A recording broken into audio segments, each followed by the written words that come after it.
our next panel of 6 people.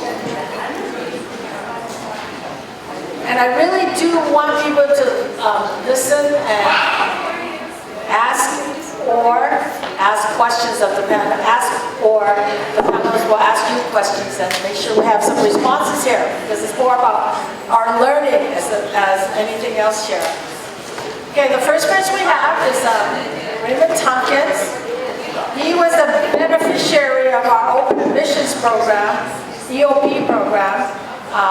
At that time, anybody know what EOP stands for? Oh, okay. Educational Opportunity Program. He was one of the 400 students admitted to the San Francisco State College Special Admissions Program. He also held the position of Vice President of Associated Students and Chairman of the Black Student Union when he was here at San Francisco State. Next, we have Bernard Springer. He's a political activist since his student days here. He was a member of our first Black Student Union at San Francisco State in 1968. He participated in the strike that established the college. He received the college's first BA in Black Studies in 1970. Wow.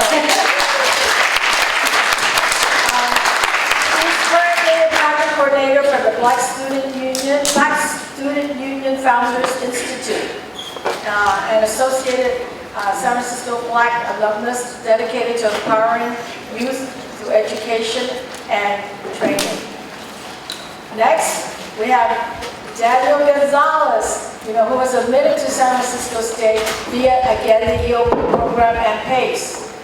He participated in the strike at San Francisco State, then initiated the formal process of establishing the School of Ethnic Studies in spring of 1969 by seeking the support of Dean Daniel Fetter, who actually taught the college and the people who were going to create courses how to do it, when to do it, and with who to do it with in terms of creating those courses.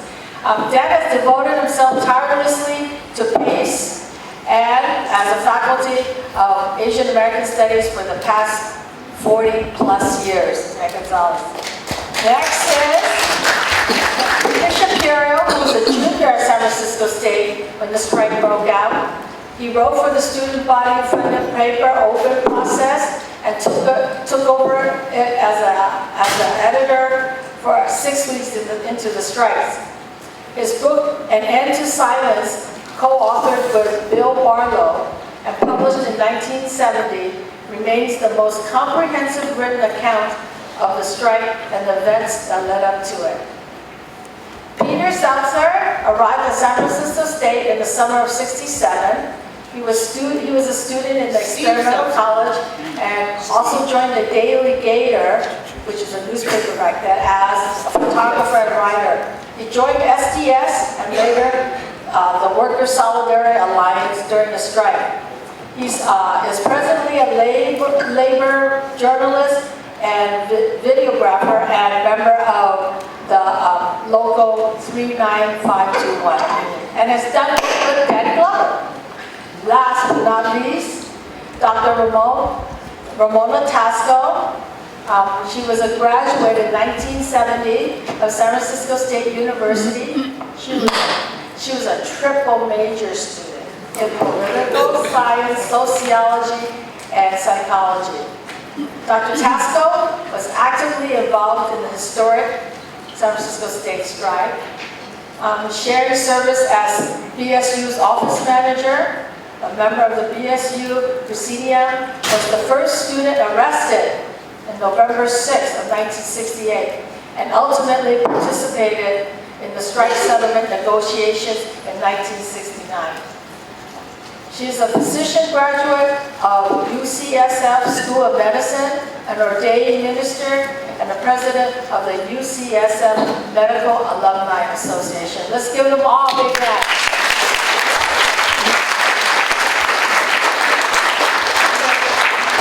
We'll first start with Ray, as an EOP student. Thank you.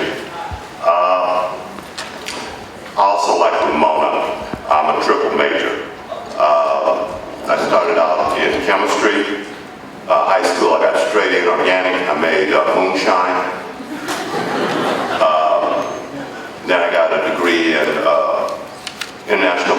business and in Black Studies.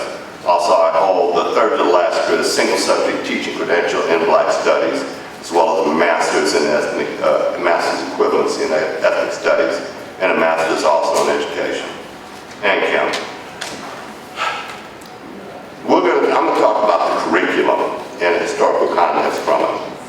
And also one of the previous speakers, I followed Benny Stewart after the strike. And what I can talk about is what we did after the strike and the bill. Also, Benny and I were served also for the College of Struggle. That was a struggle too. It was like off campus going into the community. And Benny mentioned previously in discussion the basis of power. And the institution took the relationship away from the community and have you isolated on this campus, and you have a methodological discussion about the community. I took those principles to heart. I've been engaged in community research throughout the world. If you're an internationalist or domestic, I've been working over 30 years plus in Bayview, Hunters Point, and I've been overseas in Africa, in Nigeria, in Ghana, as well as in Southeast Asia, in Vietnam, and we came up with a methodology for cleaning up Agent Orange, using zero-valence iron, using nature to help clean up what man destroyed. When we were so successful and followed Miriam and Jimmy's getting double majors, the university during my time period said that we can't have you being professional students. Life is not one-dimensional, it's multi-dimensional, so you need many different directions to come up with a solution on it. And that the BSU, Ron Bentley, who's unfortunately not with us any longer, myself and the Central Committee wrote the first Master's of Arts degree in '71 and submitted it to the faculty and worked with them. Somehow it never materialized. That's a whole other discussion we don't have time for. Later when I came back in as an adjunct associate dean, I set up the first outline for a PhD program in ethnic studies. Your current master's program I did along with Wade Noble's, the statistical analysis and arguments set up for your current Master's of Arts degree in ethnic studies. Am I happy with the current conditions and situation in ethnic studies or Africana studies? No. They left the community out of it.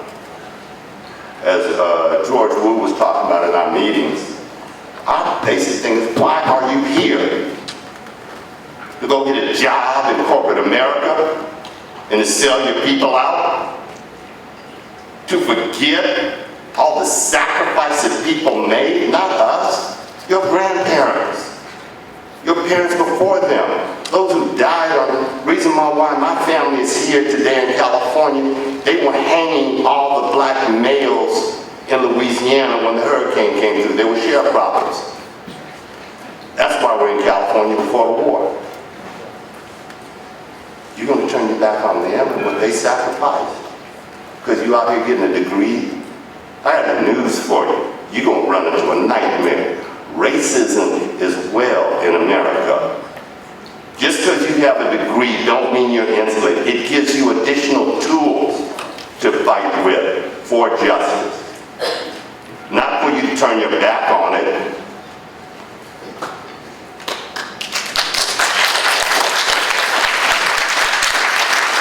All my engagement in whatever field you go, whether it's arts, whether it's the sciences. My time's up here. Whether she got me on the clock. My lectures at Berkeley used to go on for 3 hours in environmental chemistry and engineering. Whatever the major you go into, we want you to be the best. Mediocrity is our enemy. Don't do enough just to get by. I need backup. I don't want somebody cutting on me that just got by through medical school.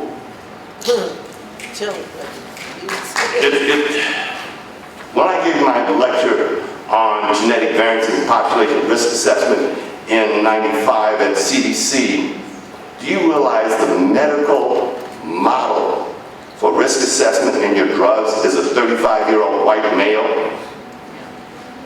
Doesn't take into account women. There's a difference between men and women if you didn't know it. There's genetic variances between the races in terms of increased susceptibility to chemical exposure. They don't take these variables into the equation. We are not part of it. So what if you play at the back end of the equation at the 95 percentile? Hell, you didn't include this in the beginning. And that is a significant contributor to the early death rates that we see. I've been working at Hunters Point for over 35 years. The highest breast rate cancer in the world during the 90s was in Hunters Point. Right now, the Air District admitted that life expectancy is 14 years less for those residents who live in Hunters Point versus someone who lives on Russian Hill. It's not by accident. The atomic bombs that were dropped on Japan and Hiroshima were shipped out of Hunters Point. I served on the Navy's Remediation Advisory Board. I chaired the EPA committee for 5 years for the grant, and I also served 12 years on the Navy. I need backup. I wish some of the students get in the car with us. I'll be working with Ramona and Dr. Semchai on biomarkers to then do urine analysis to see whether or not the radiation exposure or chemical exposure. I'll be doing the intake and plotting on the map to deal with cluster studies. Get in the car with us. That's what we talked about in our meeting. We need all of us to be mentors and to change the graduation rates. My time's up. Right now, and I'm going to shut up, that they were bragging last semester that graduation rate for African Americans is 2.5%. The system is only 2% of entering black freshmen graduate, 1% for the UC. When we would get those special admission students, of 400 of us, 66% of us graduated and 50% of us went on to get advanced degrees. It breaks my heart that we don't have enough graduates. I'm pushing for you to be the leaders, to get your doctorates, so that you can make policies and make humane decisions from this unhumane system. Thank you very much for listening to me.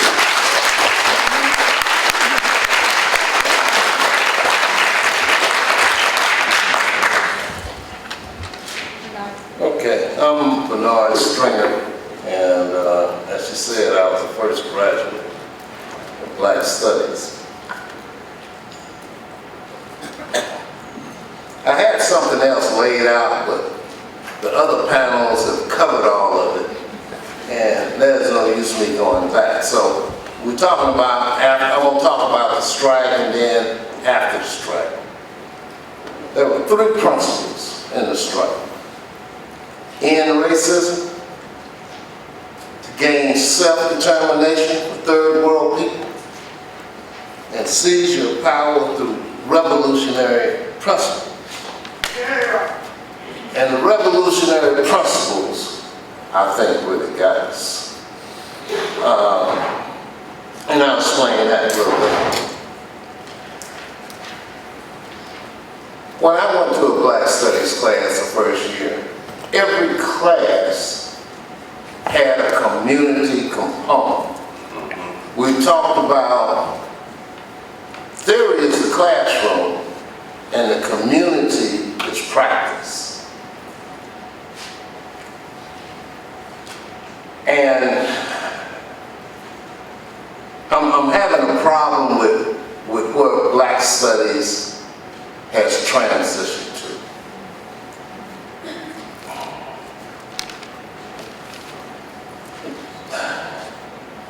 It has transitioned to an Africanized entity. Oh, let me ask this question. How many of you taken Black Studies classes? Good, good. The principles now, let me ask this question. How many of you in your classes have a community component where you actually go into the Black community? I'm not talking about third world, the Black community, and do some work. That's what I'm talking about. Black Studies started out as working in the black community. And that just has gone by the wayside. Benny and I has traveled over the country to different universities. There is no community component in Black Studies. Who are you serving? Who are you serving if you're not serving the people that you represent?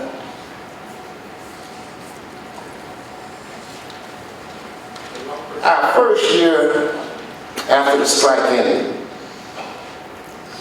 there was 3 or 4 people who worked on hiring. After the strike ended in March, there was 6 months until the first class. It was in September. Joe White, Bob Christmas, Carl Simon, who later became Demira Ahmed, they interviewed and hired all of the teachers. And all of those teachers had a revolutionary principle of mind. And they were connected to the community. After the first year, all of the instructors was fired. All of them. So somebody talked about,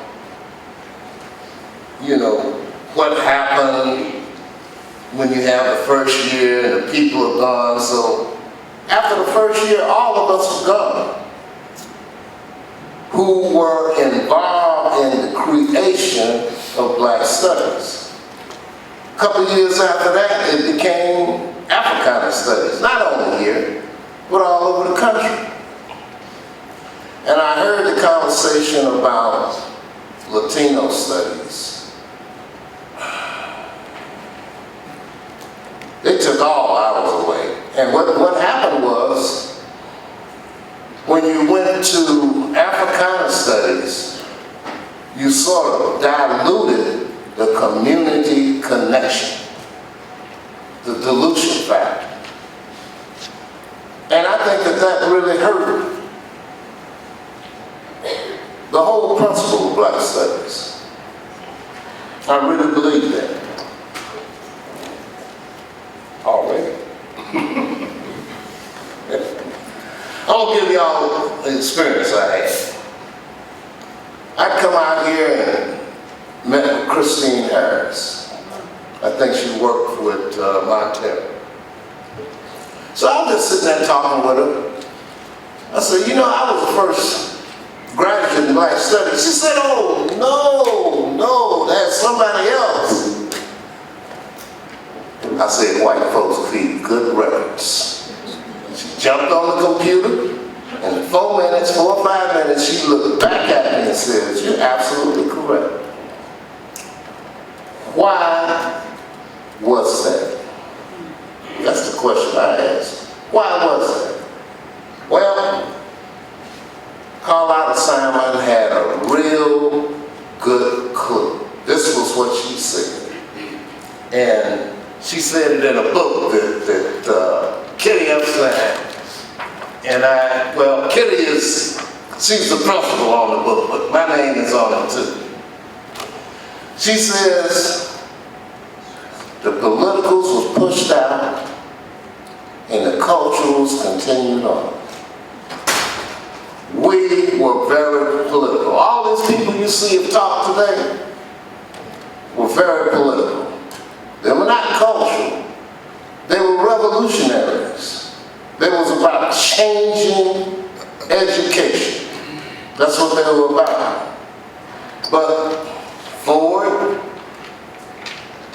and the other Ford and the other people, the powers that be, that's what they want. And that's what is happening. I defer to you, Peter.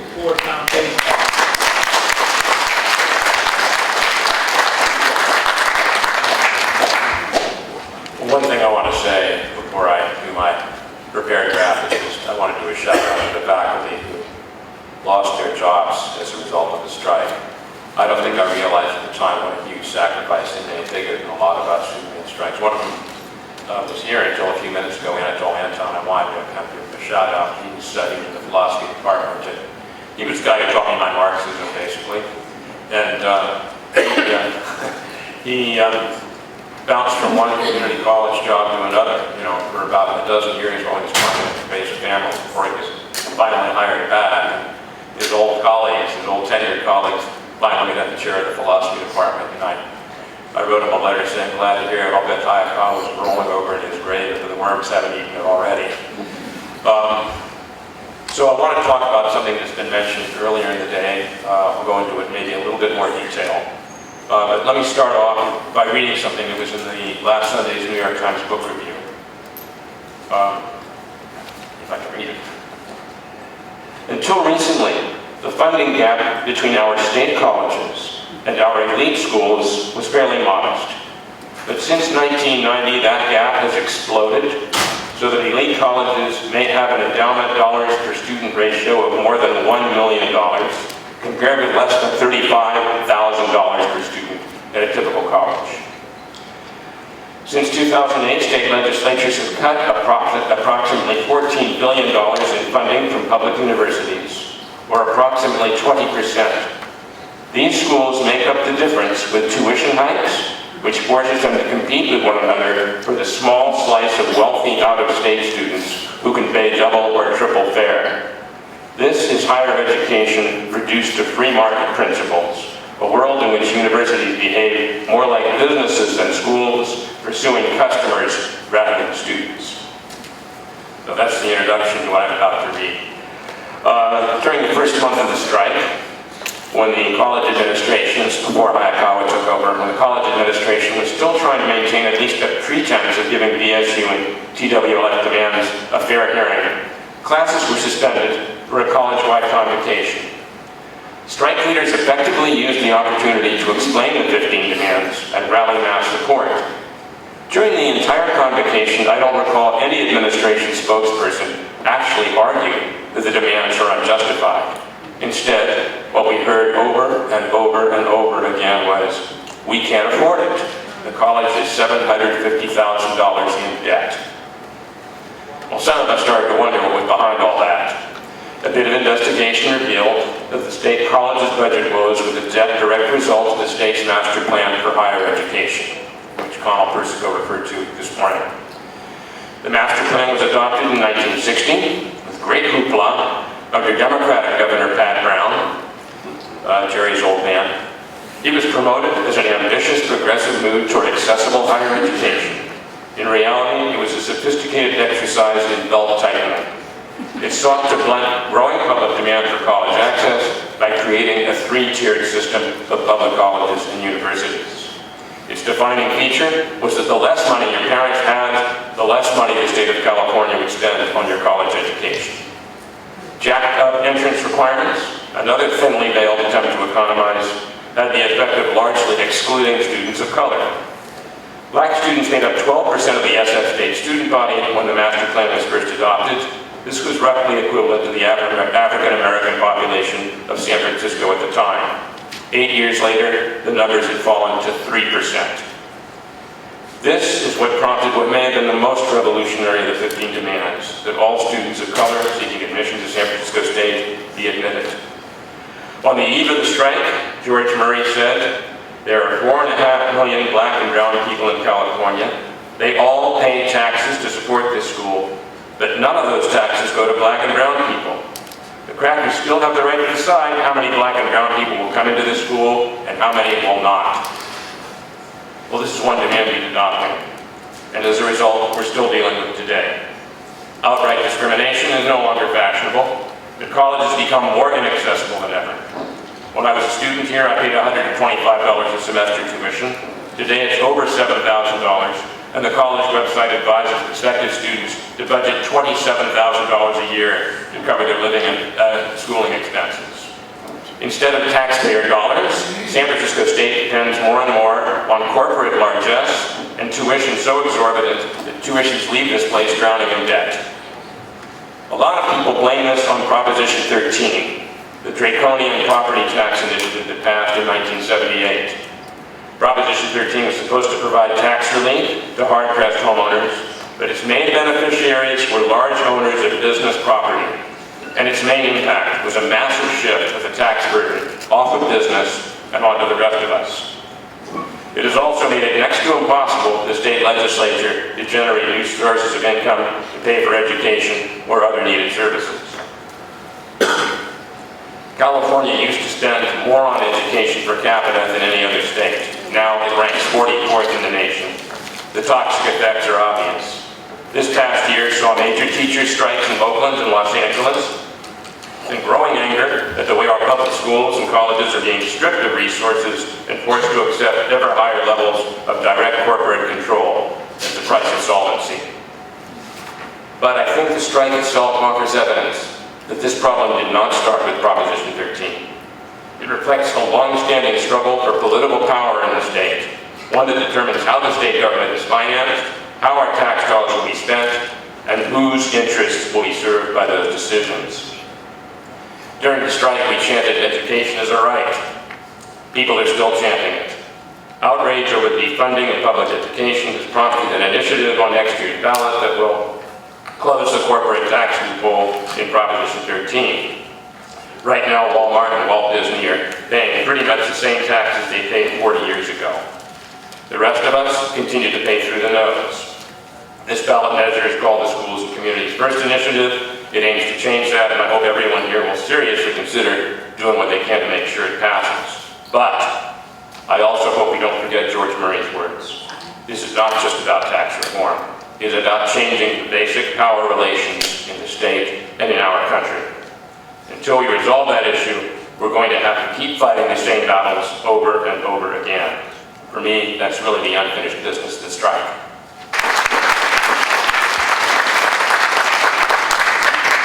Our next speaker is supposed to be, we forgot, Dan was supposed to. Can't hear you. Dan Gonzalez was supposed to follow Bernard. So Dan, could you please go? Yeah. And then we see.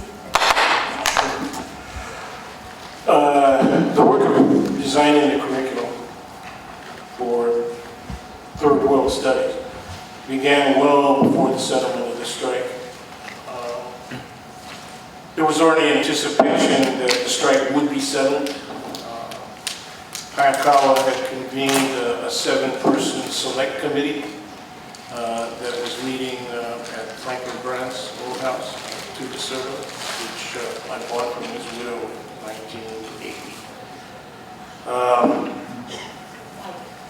Third worldism, self-determination, and justice were major elements of the perspective that students were using to construct this new curriculum.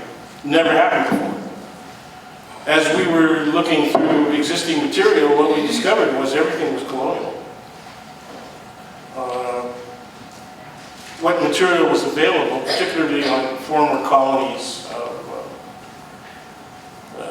the First and Second Worlds, was horribly racist in most elements. And we ended up having to, as one of my colleagues, Jeff Chan, said, when students asked, how'd you do it when there was such a paucity of material? He said, well, we made a lot of it up. And it's true. He was saying it somewhat jocularly, right, jokingly. But the reality is, we did make it up. But we made it up on sound understanding of the reality of history and our own experience. It was difficult to do. It was very difficult to do. So keep in mind, we were your age when we were doing that. Earlier on, Laureen said that, I've been teaching here for 40 plus years. It'll be 50 years next year. So other folks have said, well, things changed when the original initiators were forced off the campus or left the campus. They graduated or where life took over. Laureen and I were two of several people who continued on through the early development of what would become now the College of Ethnic Studies, which started as a School of Ethnic Studies. Anyway, so we were involved in this. We really were dedicated to this concept of third worldism, which meant that we were international in perspective. As was said earlier by Bernard, we were very political. Everyone was very political. The whole campus was political. Our classes were political. Even when faculty didn't want it to be political, we forced it to be political. We suffered because of that. Some faculty would flunk us outright if we were known as strikers. Outright. At any rate, we started what has become the School of Ethnic Studies. Now I know that Steve, among others, is going to talk about some of the structural issues that have made the criticisms of the condition of Africana studies and criticisms that you've also heard of the condition of Latinx studies, which made them actually apt criticism. But the criticisms do not fully explain the structural problems that begin with the bigger politics of capitalism, the bigger politics of American corporate society, and the bigger politics of the corporatization of public education. This is entirely different from what I have written here, but I think I wanted That's nothing new, Dan. I wanted to Tell the truth. you know what my response to that is, Maureen. And it does have to do with, intercourse. Okay. To paraphrase Jim Hirabayashi, Professor James A. Hirabayashi was not just a supporter of the strike, and he didn't just walk the picket lines and all the rest of that stuff. He was politically and philosophically committed to the concept of third worldism.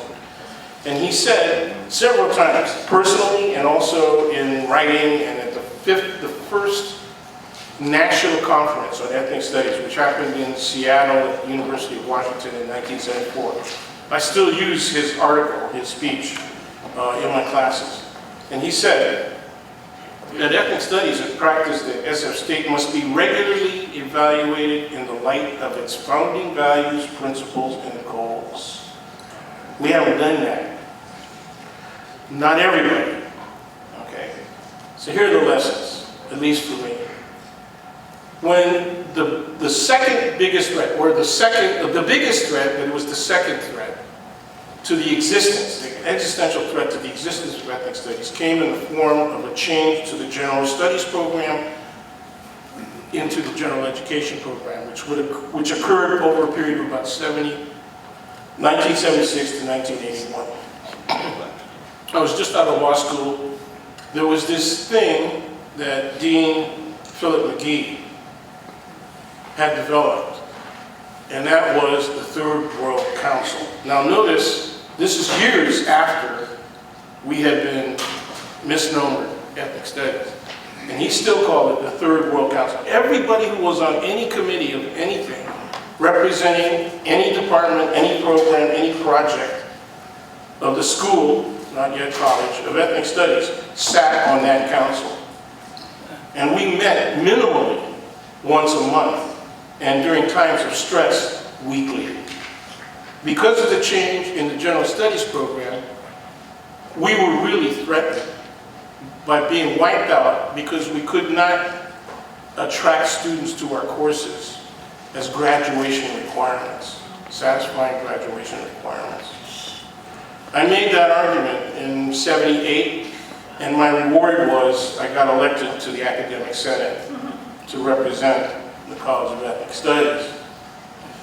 Within 3 years, because of the existence of the Third World Council and the continuous interaction among and between all of the departments, the original departments of now the College of Ethnic Studies, we were able to gain full participation in the general education program that was established in 80 and 81. And because of that participation, we survived that very serious attack. Keep in mind, Prop 13 was also effective in reducing budgets for the entirety of public education, including SF State and the entire CSU system. Okay, she's giving me the timeout with a middle finger. Did not. Well, it looked like a middle finger. All right, thank you. But yes, thank you. Tonight, can I offer at least a course in terms of the evolution of being institutionalized here at San Francisco State? Thank you, Dan. Next person, Steve. So first of all, I want to thank the students who are attending and the faculty who made this possible. I mean, the Ethnic Studies Department has helped make this 50th anniversary an event which we could all attend. And I think this is the first time there's been an interchange between the organizers and participants of the strike, a large number with the students and the faculty. That's been a very positive thing, which we should continue. And we proposed having a yearly event to have papers, the best papers and multimedia projects on the lessons of the San Francisco State strike, where students can use their knowledge to educate themselves about the strike and present it both in written and multimedia form. And that would be a way of having in every department having a class on the strike. As a way of, what is the history, what is the relevance for today? Because we're not up here really for our own future, because we have a limited future. It's for your future. And how many of you are in debt or your family's in debt to come here? Whoa. Okay. Well, that's called the class struggle. That's called the class struggle, because that means that your lives are being destroyed because you have to go in debt for public education. That's one of the things that we were fighting for in the State Strike, for open admissions for free education. Now, we fought for that in the richest state of the country. There are 163 billionaires in California. 163 billionaires. We can't have free public education in California? The only reason, and we have a Democratic majority, a super majority in the legislature, a Democratic governor, and we can't get free public education now? I talked to Phil Ting, who represents San Francisco. Why don't we have an oil depletion tax like they do in Alaska and Texas? You know what he told me? You have to fight for it. You have to fight for it. No, you, if you're not representing us, should get the hell out. Because we have to tax the billionaires and the wealthy and make them pay for a free public education. You have the right to it. And it's combined in this country with the racist, Islamophobic, and terrorism against African Americans, Latinos, Arab people. We did not face this in '68. There were no mass open murders, massacres going on. It's terrorism against the people, and particularly the minority people in this country, who are being blamed for this economic crisis. That's what's going on in the United States. And I think that means that our struggle we are going into is going to be a very dangerous, horrific struggle. There's no way of getting around it. Because the division in the United States, the oligarchy that runs this country, is destroying this country and destroying the world. That is really what's happening. They want to drill for more oil in California, more fracking.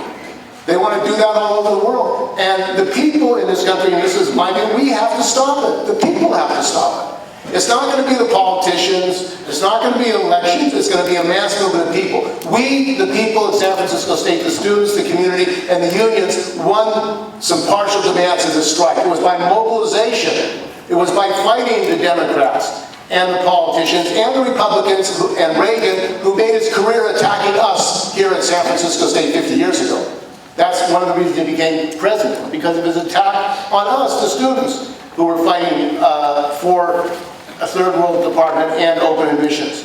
So one of the things that we have to talk about is our necessary study and education about what's happened to the CSU system, and that's what we did in SDS. We had daily leaflets. Who runs the university? Who benefits from the university? Timothy White. Do people know who Timothy White is?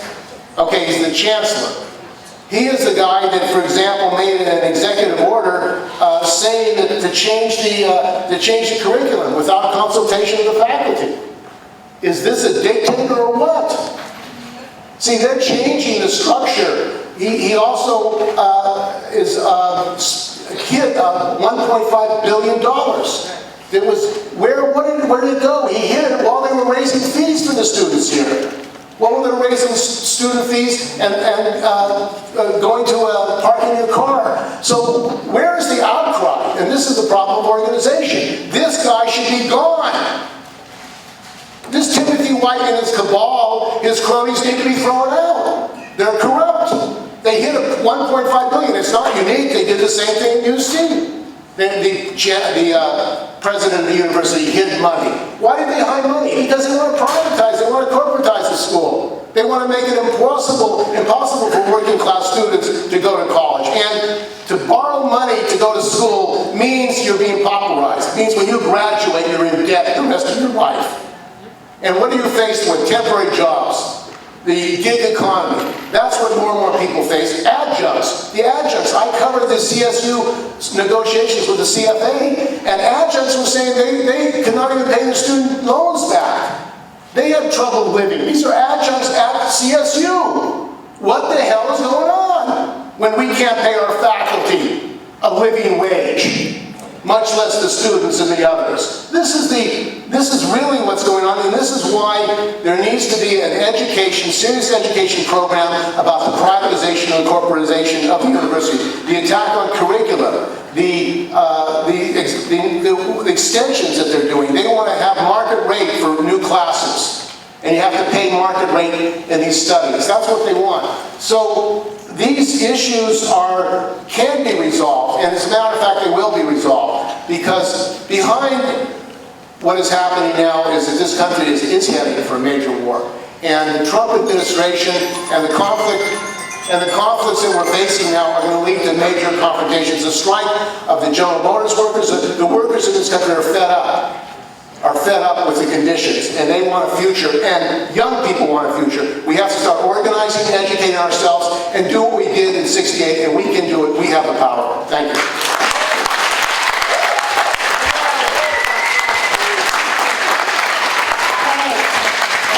People here have not lost the fight, or their fight.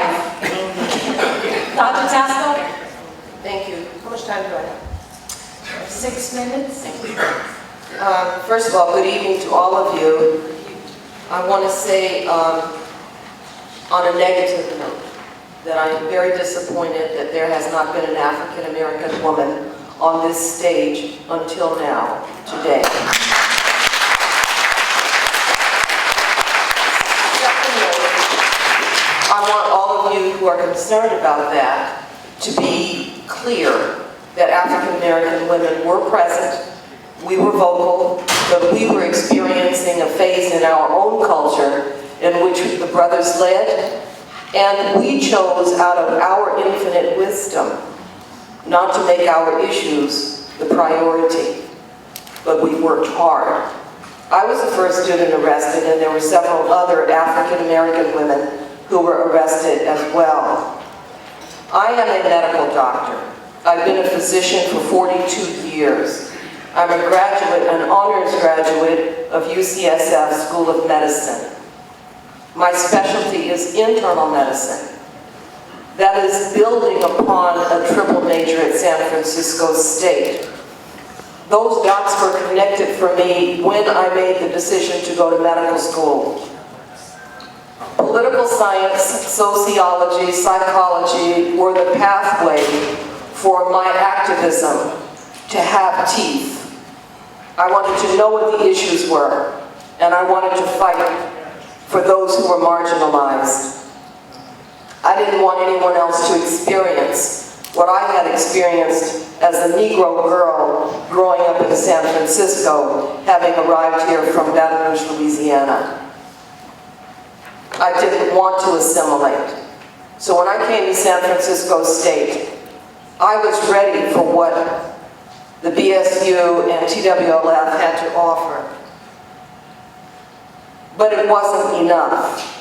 I thought I was going to go to Stanford Law School, where I was accepted, and I turned down that offer because I was afraid that in the passion of fighting for the rights of others, my eloquence at that time would render me a dead duck, literally. I was afraid I would die. And that was a season when vocal, inspirational, charismatic leaders were being killed because the institution of racism and oppression was determined to regain control after the strike. Medicine was a safe place to hide. It was an opportunity for me to care for the physical, the psychological, the behavioral needs of the same community that I fought for when I was at San Francisco State.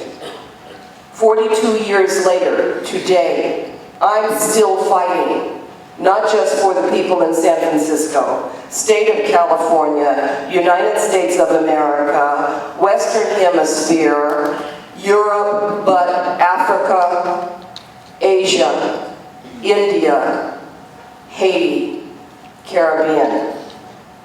That is the answer for all of those who asked these questions earlier today. What are you doing? Are you still doing it? Someone is, others are, but I want you to know that this black woman is. I have 1 minute to say to you that education matters. And in spite of the debt, and I went into a lot of debt becoming a physician, I would encourage you, don't worry about the debt. If you can get in, take the money, get the education, those credentials will carry you to a job or an employment opportunity where you may not be able to have the beautiful home you might have wanted for.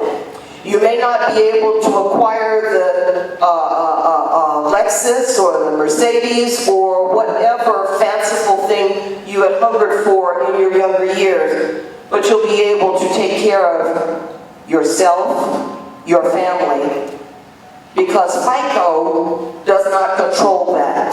FICO only controls whether or not you can have the luxuries of life. Get the luxury of the education, and then continue to fight to get that debt taken off. There's always room for that struggle. That is my opinion. Not everyone agrees. I have 1 minute.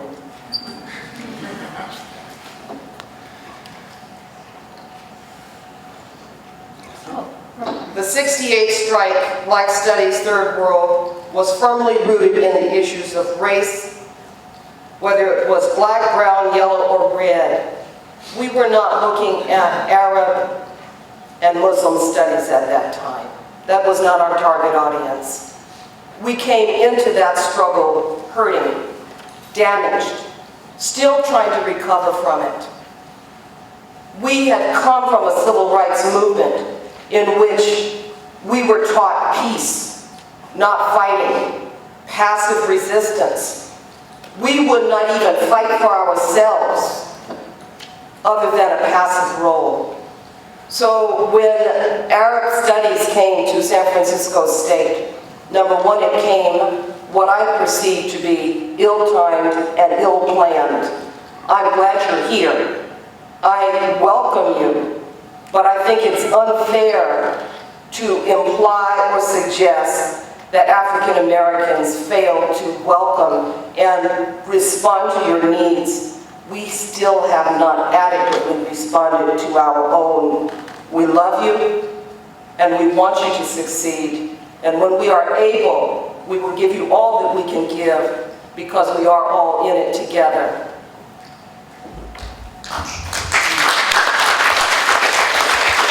The responsibility of naming. Many will ask, what's in a name?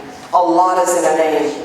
Whether you're person, a group of people, a department, but it matters. So those of you who rather just be called Latinx because that works with your generation, fine for your generation. But we would encourage you to think on a broader level, because 20, 30 years from now, you might not want to be Latinx. You might want to be La Raza. I can tell you that as an African American who fought for the Black Studies Department, I like being called Black. I like being called African American. I don't like being called Africana. I don't know what that means. I'll stop at this point.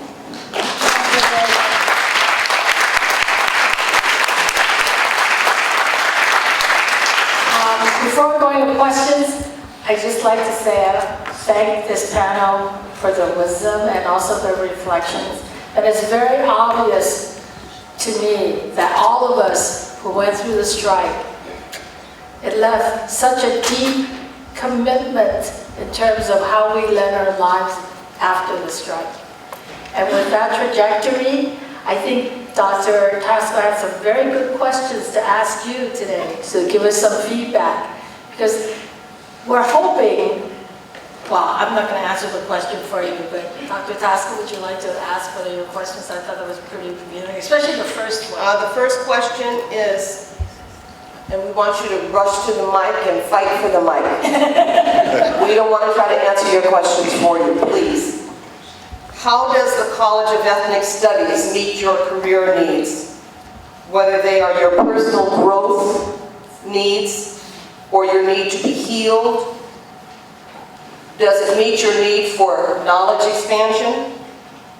Does it meet your need for career preparedness and readiness? Or does it simply meet your needs to achieve a college degree? We invite you to please come to the mic and share with us your thoughts. Yeah, I mean, we fought for it, so what's it doing for you now? Raise your hand if you want to answer. Yeah. Go ahead. Hello. My name is Triana Jones, and for me, my minor is Africana Studies.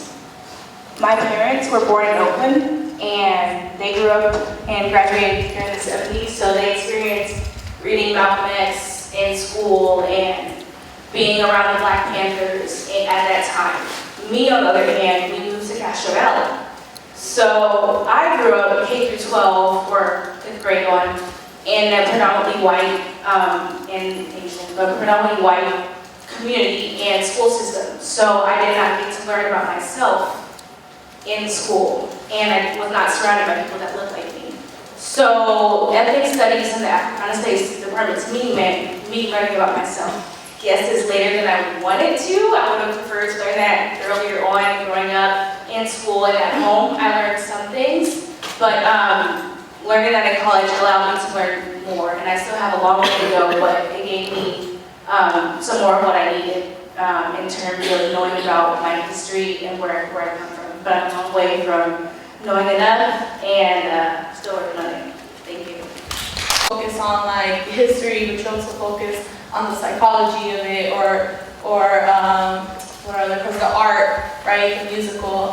But I was mostly focused on education and psychology and how our system determined our intelligence based on standardized testing, right? You're not seen as intelligent if you don't do well on the test or anything like that. So I was very curious about that and how society determined how intelligent we were, right? Which is based on a white man's perspective. But yeah, so one thing I was talking to Al Rojas about actually that forever stayed in my heart was the revolution starts in the family, right? So I grew up Catholic. I grew up always having to trying to fit in with either being Latina or like being American, and I couldn't really figure out which one I was more. And also I moved around the Bay a lot. So I didn't fit in anywhere. And so Latinx studies kind of helped me process my feeling. Also, it's a room for you to vent right? So I don't know if any of you guys taken ethnic studies courses, but it's like, it's just a space for you to like talk about your identity, your issues, and I just felt really welcome. And so, yeah, I just wanted to let you guys know about that.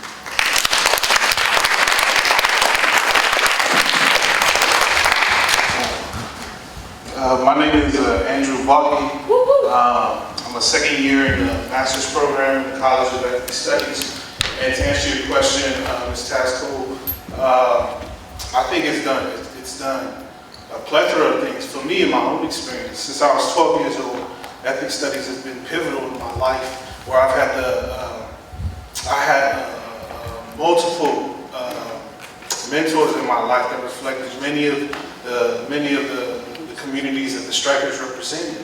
And it allows me to understand, growing up as a Pacific Islander, we led next to the Latino community and the Black community in the highest dropout rates in the San Francisco Unified School District. So a lot of the parallels in terms of my community struggle fell in line with the Latin community as well as the Black communities. So what that told me was the issues that go on in my community aren't just my own community's problems. There are common problems that exist in all of our communities, and the way we actually navigate those issues is by leaning on our brothers and sisters within these communities. So as an advocate for Pacific Islander communities, more specifically Samoan communities, like I've grown to advocate for my community by learning from other communities like yours. And I just want to take this time to say, I stand here with so much gratitude to each and every one of y'all, to all you strikers over here. I'm humbled. I'm really humbled by what y'all fought for, and have so much, so much gratitude and appreciation for you.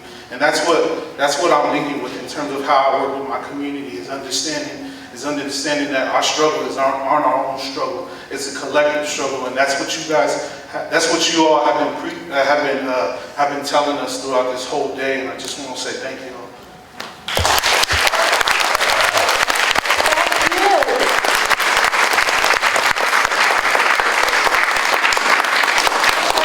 We have a question too, or hand over there.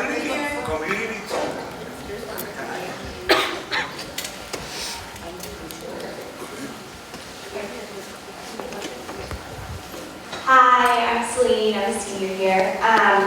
So for me, I took my first ethnic studies class my freshman year and it completely changed my life. So I'm Asian American and I'm Filipino, so growing up I only had one teacher who happened to be an alumni here that, that looked like me, and it wasn't until like my freshman year where I actually had another professor that was also Filipino, and for me that representation mattered to me so much. It changed my life. Ethnic studies made me change my major. I was originally a journalism major, but then I switched to BECA because, growing up I never saw myself in media. Being an Asian woman, it was just like, if we were in media, it was just, I felt we were never like represented accurately or fairly. So for me, like now I'm really driven and motivated to make sure that another girl doesn't grow up not seeing herself in media. So thank you for your hard work, because I completely changed my life and my whole career path.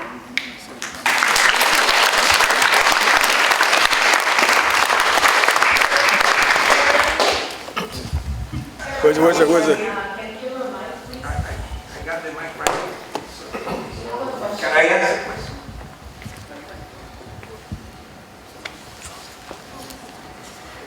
I'd like to address this to Dr. Tascoe.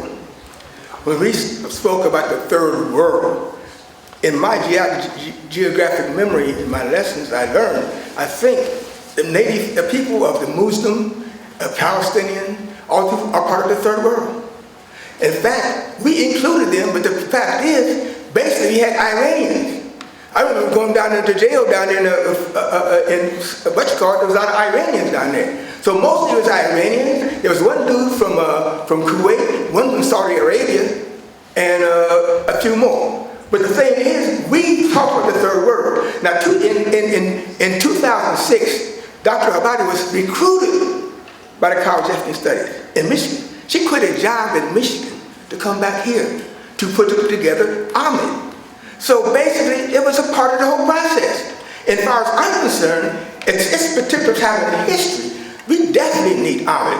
Right now, all under under this imperialism, you have to say, they're destroying Yemen, as we look to speak right now, destroying Yemen. They have destroyed Iraq, they destroyed Libya, they destroyed Afghanistan. I mean, if any time we need Ahmed, we need it now. So basically it's the whole process. We said third world, we meant third world. That means the world, third world, people of color.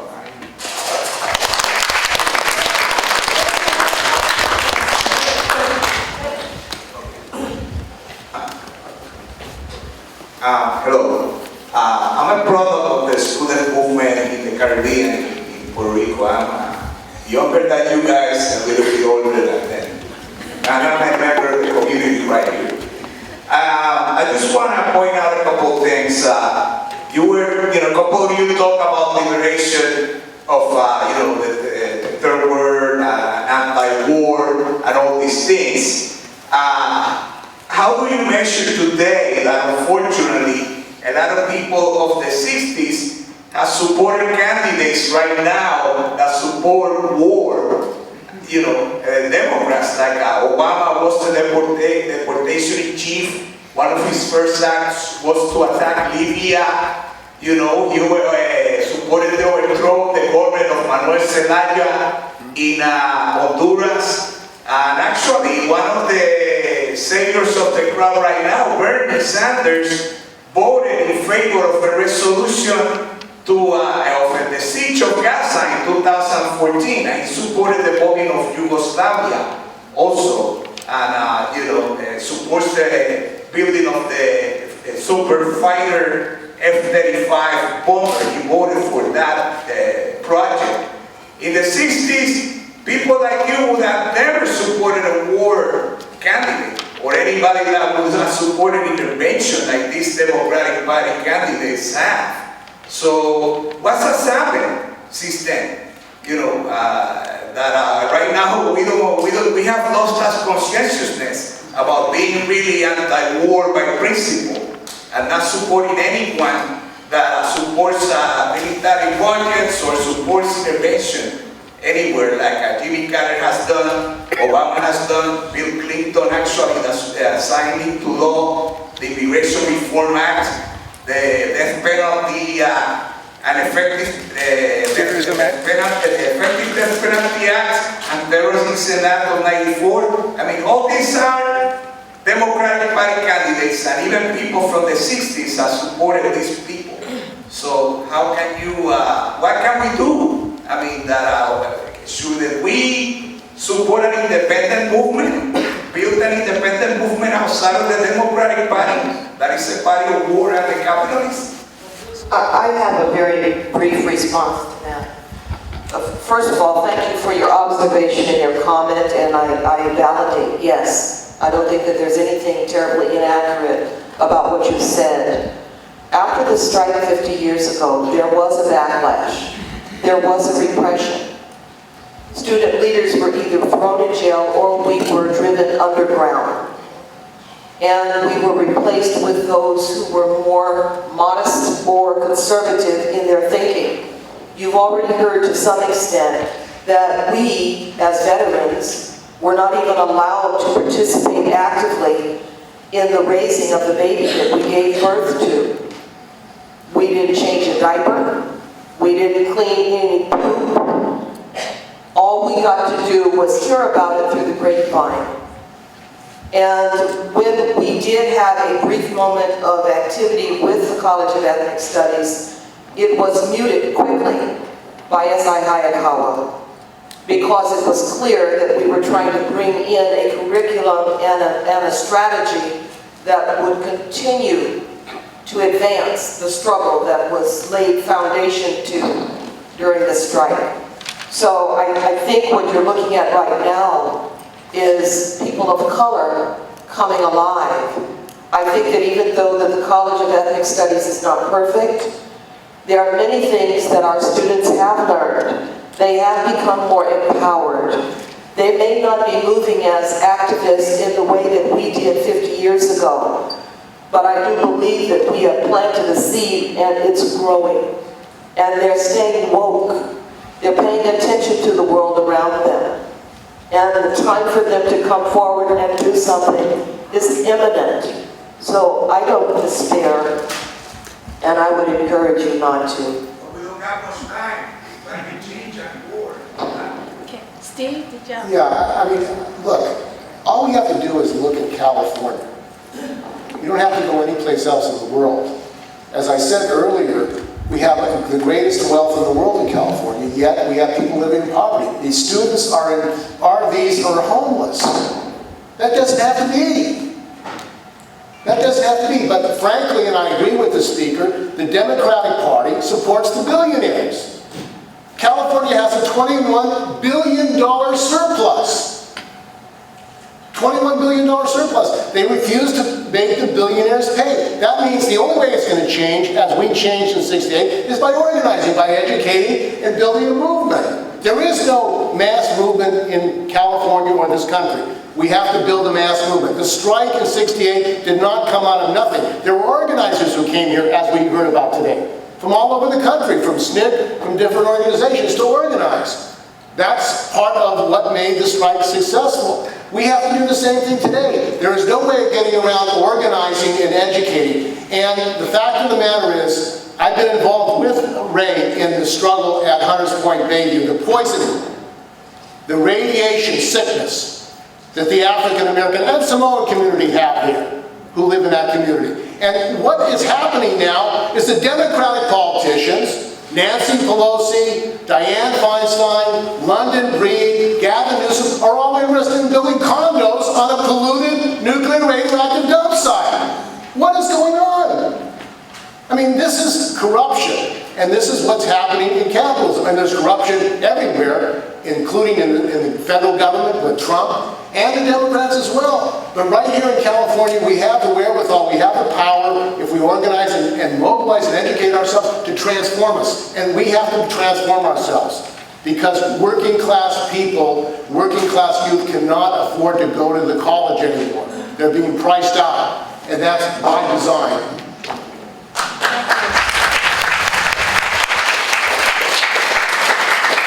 Hi everybody, my name is Joy Delaluz. I am really encouraged and inspired by the panel here and the one that I saw before, and I'm going to follow up and see if I can see the videos from the other ones that I missed. Thank you all so much. We will get them up on YouTube. I can't wait. All the videos up so everybody can see it. We weren't able to come today. A lot of people work, can't come, so we won't be able to see them. I really can't wait. Thank you all so much.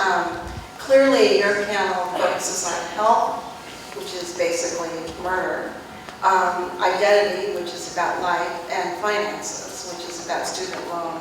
And all of them are interrelated in a kind of crisis that compels us to move forward and basically continue the movement that you've all begun 50 years ago. Thank you so much. I'm curious about specific strategies and tactics. Thank you. For how, for example, student debt. We're all sitting here.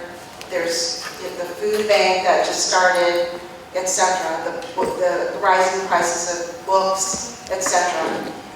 So I would love to hear you panelists, all of you who want to contribute, to give us some ideas on what we could do starting now, and what are the steps to strategies and tactics that we can follow through from now until things improve. Okay. I have one suggestion. To the BSU, if you're here, if you go downstairs and go into the files that I brought in the office, we wrote up a program on a textbook library. And that way you call it a library so they can't deduct it from your financial aid. And we had a 99% return of all books. And that all you got to do is change the dates on the proposal, because the conditions, unfortunately, are the same. And the struggle goes on. That's just one example of currently doing an intervention to make it better for survival. Again, all of us are going to be trying our very best as we deal with a mentor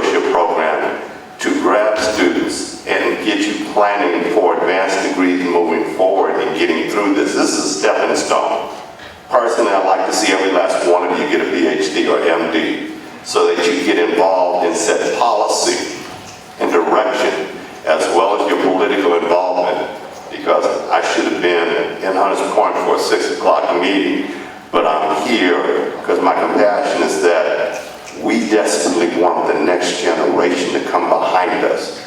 It ain't enough for some old farts to sit up here on the stage and say, look what we did. It's about a continuation of a concept and principle.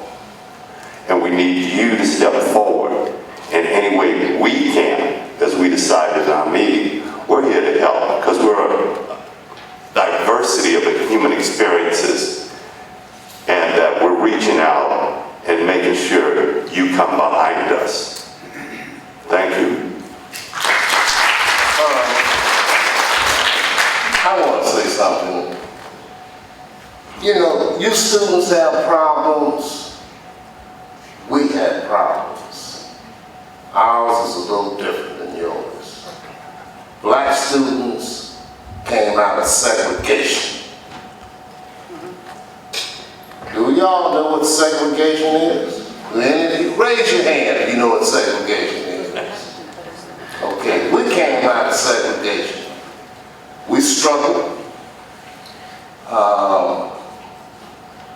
And I think the difference is the community fed us. The community fed us. In fact, I'm staying with a brother here in San Francisco. His mother fed me. I didn't have nowhere to get no food. And we made midnight runs. I'm not telling y'all to do that. But we made midnight runs to feed ourselves. The game is still on. Y'all struggle. You struggle, we struggle. Y'all are supposed to be the brighter folks. Put your minds to work. You got to take some chances. Just like you're taking a chance coming here and paying all this money to go to school. We didn't pay a lot of money, but we struggled. So, to say that, they're down. You know, all the difference is, I go back to this again, got to have some connection to the community. The people in the community will feed you. They will help you. That's what I have to say.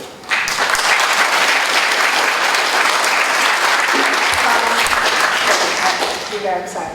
And I think Bernard touched on something that's really key, is I sense today, I don't know what it is because of the mobility that students have from being in LA and then coming here and vice versa. I mean, I didn't have that. My only choice was San Francisco State. My mother didn't even want me to go to UC because she said it was too far. And I think in her wisdom, she was basically saying to me that I should be disconnected from where I grew up, which was in Chinatown. I still lived there in the beginning of my college career. But you know, those relationships that I had during that time period when I moved out of there when I was 22, those relationships are still there. And I agree with Bernard. I mean, I can't explain it, I can only feel it, and I know it because those friends that I grew up with, if anything I ever needed, something happened to me, I can always go to them. And if I don't see them for 10 years, it's like we never separated. We were able to still connect. That sense of community is something, unfortunately, is not as organic now for all of you. So you have to create it. And creating means you have to spend time and nurture it. Your friendships are not just Facebook, Instagram, social media. Those relationships take time and listening to and also caring for each other. And I think it's so much more difficult, it seems to me, for all to do that now. And that's all I know. I'm just saying, that's all I know, but I wish you had what I had. But anyway, Steve. You know, it's always a little easier, I think, to talk about what happened 50 years ago than to try to map out a strategy for today. And there are going to be disagreements. I mean, we have them too. Looking back, I can see plenty of mistakes that I made, that, you know, all of us who were involved in the strike at one time or another, we didn't really completely understand what was going on. You learn by doing, right? I do want to pass one little lesson on that I think I've learned over the years. I really did not understand very well during the strike, which is that I came to understand it actually as a result of the strike, I think, which is that you need allies. They don't necessarily have to be Simon Pure. They don't necessarily have to be people you can trust. They can be tactical allies.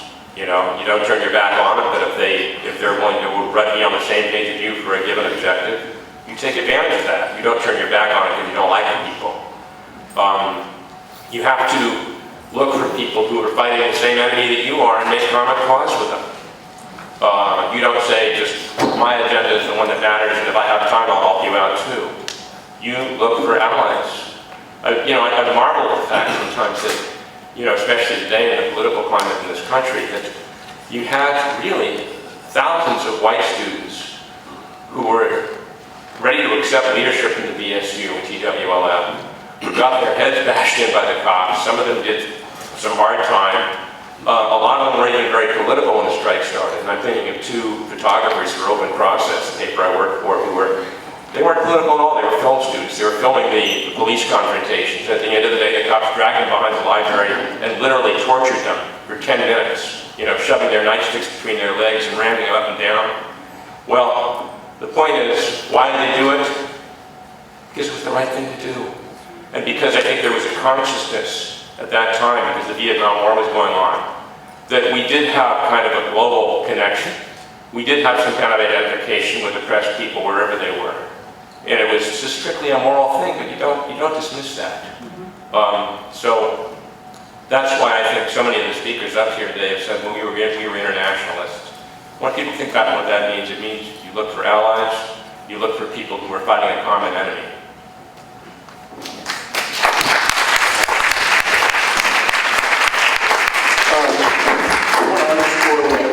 Steve and Peter both said, and address the question about the Democratic Party being a party of sellouts.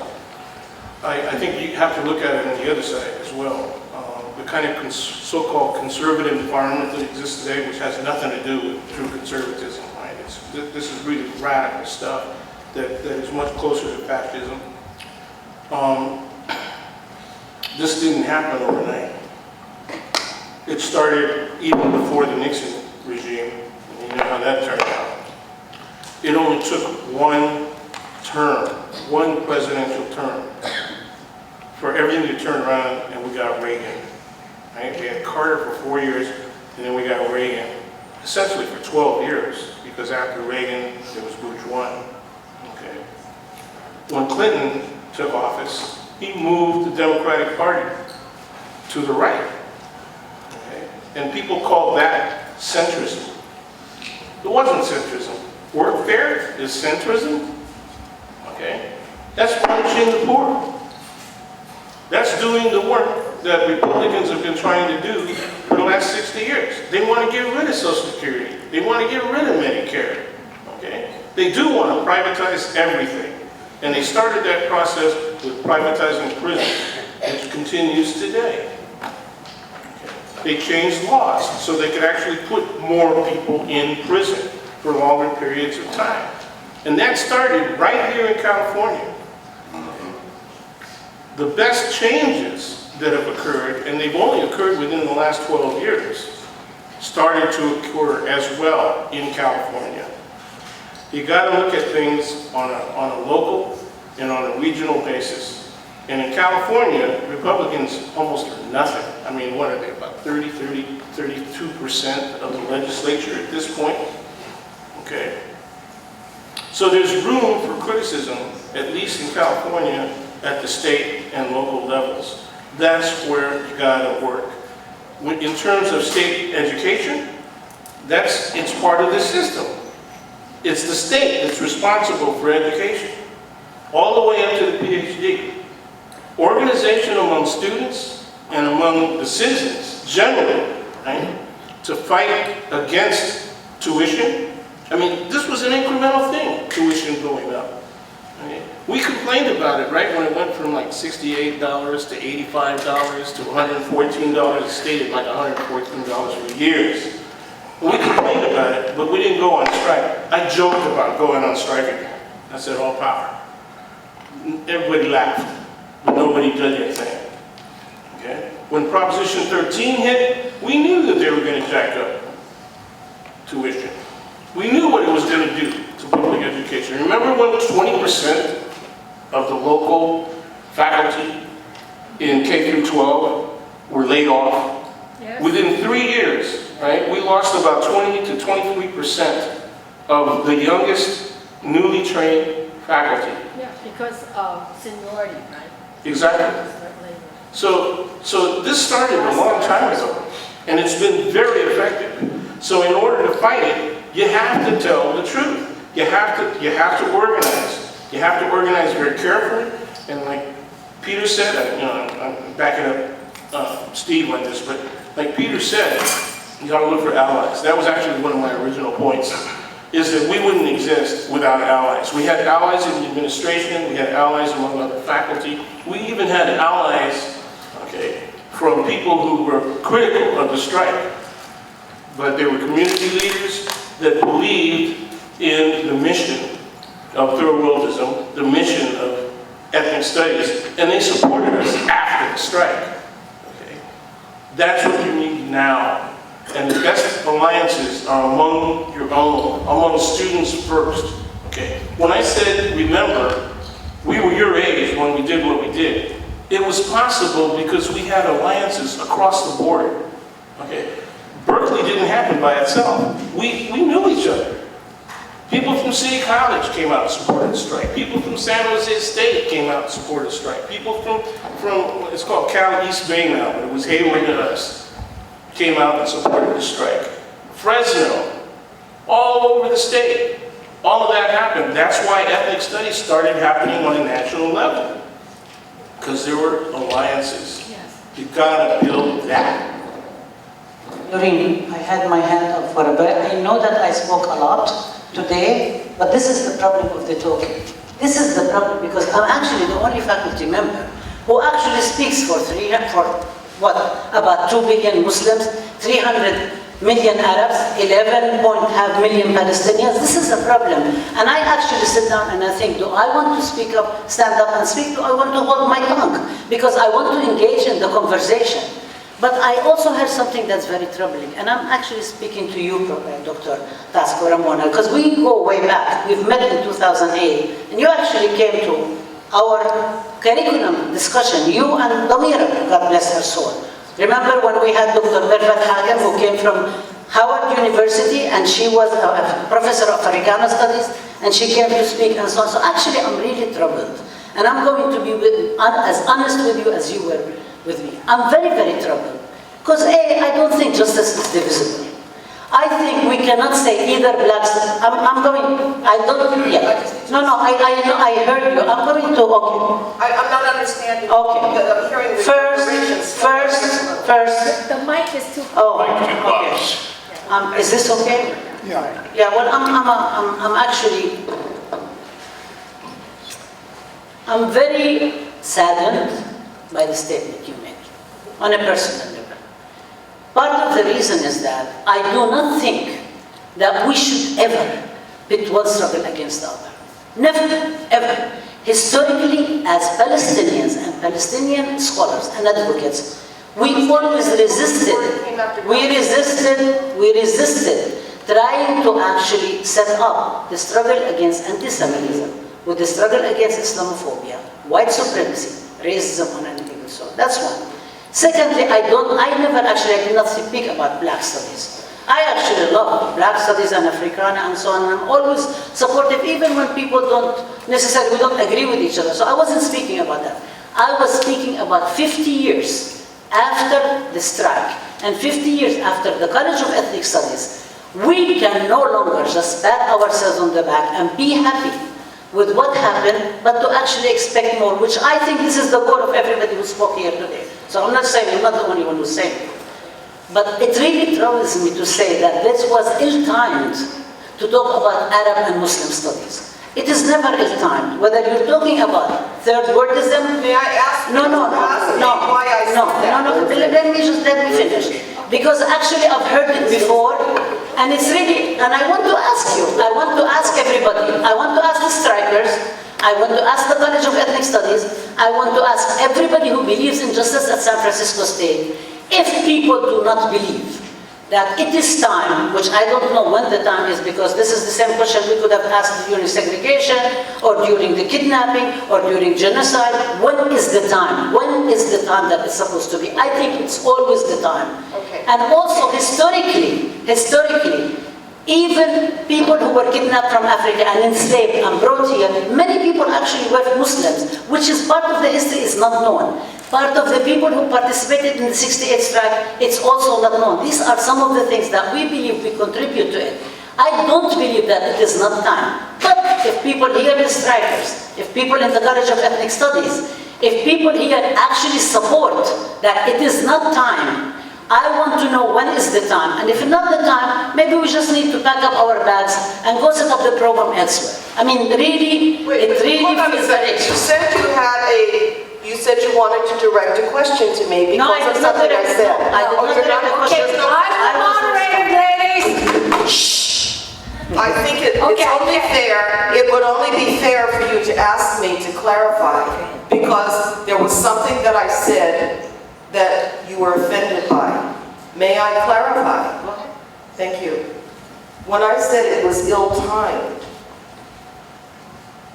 you were not aware of the internal struggle between the BSU veterans, the veterans of the strike, and our sense of being alienated from the College of Ethnic Studies. One of the most critical demands that we had won, but had never been instituted, was the establishment of a community advisory committee. As a result, many years went by, 20, 30 years, where we were not engaged in the strategic planning of what the College of Ethnic Studies was doing. And yet, we still were hungering to be active. So we didn't know how advanced they were, how unadvanced they might be, but we did know that we were not included. Next thing we heard was that Arab and Muslim studies was now being incorporated, and sometime thereafter, we heard that LGBT was being added, and it wasn't that we were against Arab and Muslim, nor was it that we were against LGBT, but as a community, we had been excluded from the process of evaluating our progress based upon our ideology for even establishing a school of Black studies that subsequently became a College of Ethnic Studies, School of Third World Liberation Studies. There was no accountability to the community that had struggled and fought and suffered. And I don't know if you could even imagine what that was like for us to be leaders so courageous that we would put our lives and our careers on the line for something this important. And it's now taken and run with by people who don't think like we think. We don't know where they came from. We know ourselves that we are innovating curriculum and pedagogy. Well, we're not even included in that. So the whole question of whether or not we were ready, the community, how did this happen? Why are we bringing them in now? We haven't even addressed the issue of our concerns as a community. We haven't fixed ourselves. If we're fixed, we don't feel it because we're not involved. That's the context of that remark. And even to this day, we are still not involved because the College of Ethnic Studies leadership, the Provost's office, the Academic Senate, the President's office, they have not sought to correct that problem, to to bring us into the loop, because if they did, I guarantee you, we as a group would weigh heavily in on all of the issues, including Arab and Muslim studies. We're on the outside looking in, and we're being held accountable for something that we had nothing to do with. Thank you for listening. I'd like to say something. I'm real concerned about Africana studies. That's my first situation. Ethnic studies is second or third, because those are the other groups. But my first concern is about what's going on with Africana studies, because they have shunned us and disrespected us over the last 50 years. How many people has been, there's only Dorothy Ceruta, about 10 years ago, had us out and we done a 3-day seminar. Christine Harris had us out, and I spoke at a black graduation, or a third, what was a black graduation. We just haven't been included in black studies. Now, if we ain't been included in black studies, how we gonna get to ethnic studies? Seriously.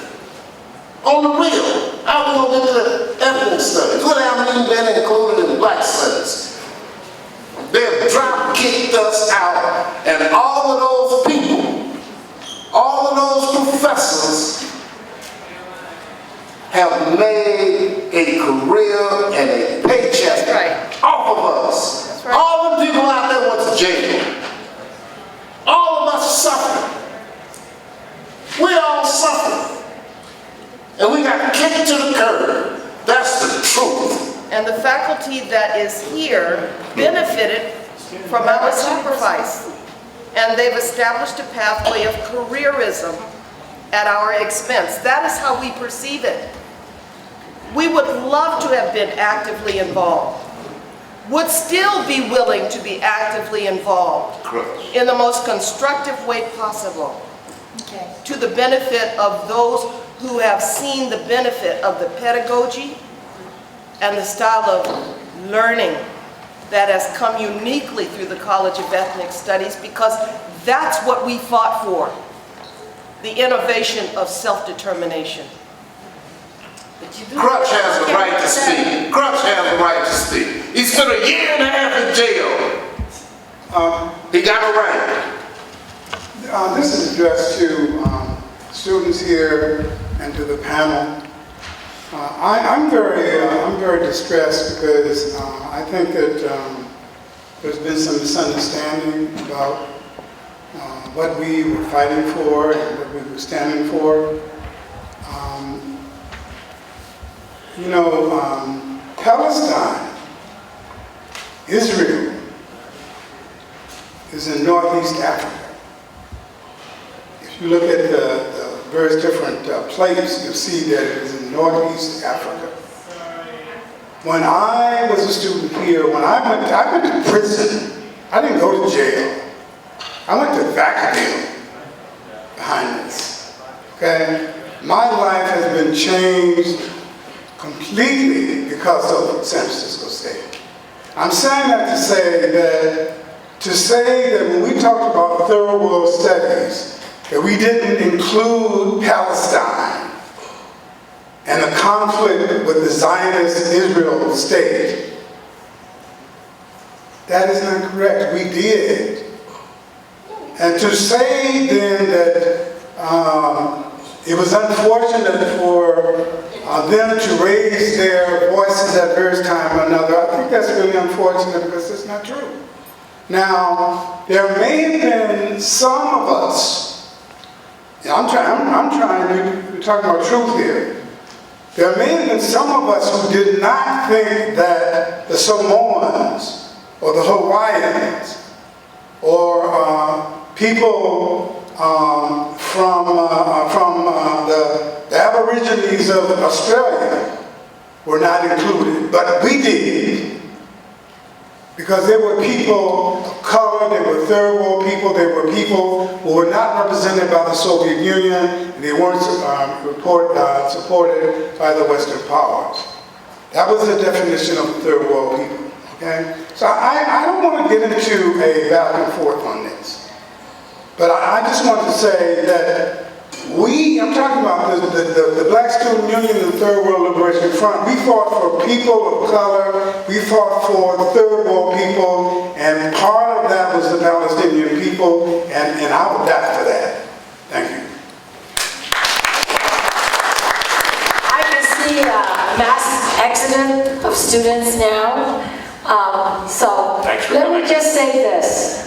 You know, dialogue has to be always part of this whole process of organizing and becoming better.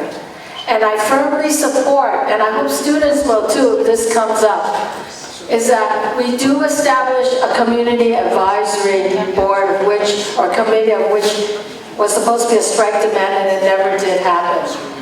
And I think that given that, you know, that whole need of having that, to invite some of us who may be very critical, but at the same time we do have wisdom and we do want the college to survive. And hopefully, because we have some life experiences and all of us have work that has to do with organizing and making people's lives better, bring us back to the table. Because the college obviously is not in trouble in terms of finances necessarily, but it is, I'm giving a warning thing, is that it is that we are not all understanding each other's, quote, pain and issues, much less working together to help each other do it. And hopefully, as a group of community people, we can bring something back so that the college can move forward, especially now with that issue that's been brewing for years, and then also with Africana studies. And I'm sure Asian American and Latino has their own issues. So it's never stagnant, it's always growing, and it's never easy. And that is what struggle and commitment is about. Never giving up on the not easy, and always being together to make it better. So thank you, it has been a fabulous day. Can we have one more comment, please? I've been here all day, and I really think I really thank all the panelists for tremendous enlightenment, your insight and everything. And I think everything that you've said today is about inclusion. It's about third world studies, which means about our interconnectedness between all our departments, all our programs. And I think one of the things, you know, I hope at the end of the night as we're leaving, we don't carve ourselves out as third world peoples from LGBT peoples or Arab Muslim peoples, because Arab Muslim people and LGBT people have always been a part of those third world movements, and we have always been a part of the movement. Bayard Rustin was a leader of the civil rights movement. He was an architect of the civil rights movement. He was an architect in the 1940s. He led the way for African Americans to be able, for your generation, to have that strike. So, and that is part of that history. And so it's not something that's separate. In fact, LGBT are African, you know, are Black students. So I think we need to be more inclusive as opposed to narrowing our perspective to be less. And I think that's the kind of coalition we need to build. That's the kind of third world coalition, because LGBT people are also third world. We are also struggling as Arab Muslims, and we are also part of those third world. I'm a little younger than you. I fought in that generation, in the next generation for you as a civil rights, you know, in programs at UC Santa Cruz. But, you know, there were many of us that were gay, lesbian, women of color, Barbara Christian, all of these people that were, in fact, fundamentally doing theory, okay, while doing community work. The community work was the theory. It was what was bringing us out. Okay, and it was those where we were seeing ourselves multiply marginalized in multiple ways, that we saw our affinities across communities. So I want to sort of leave everyone with that.